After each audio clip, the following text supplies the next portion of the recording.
Si petites et innocentes, ces enfants ne réalisent sûrement pas encore qu'elles vivent l'un des moments les plus importants de leur vie.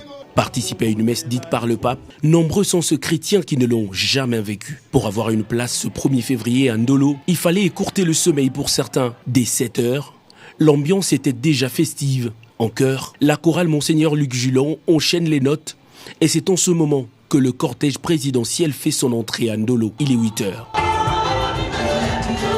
Le président de la République, Félix-Antoine Tshisekedi, et la première dame, Denise Nyakeru Tshisekedi, prennent place aux côtés d'autres fidèles.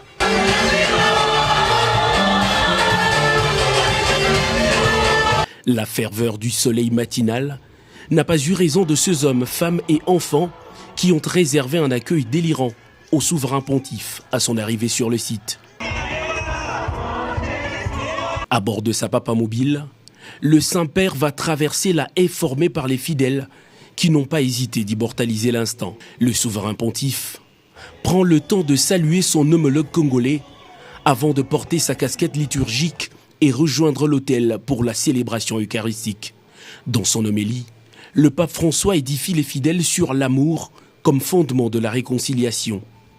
Se libérer du propre moi au profit du bien collectif, avoir le pouvoir de regarder les pauvres et les écouter, des recommandations formulées par le pape à l'attention de l'assemblée dans laquelle se trouvaient plusieurs fidèles venus de pays africains. Le célébrant du jour a aussi insisté sur la mission confiée aux chrétiens par le Christ, celui de la paix, en les exhortant de transcender les clivages politiques et religieux pour faire la place aux autres. Faire de la place pour tous, une vertu entretenue en RDC par la jeune démocratie qui prend confortablement place depuis maintenant 4 ans.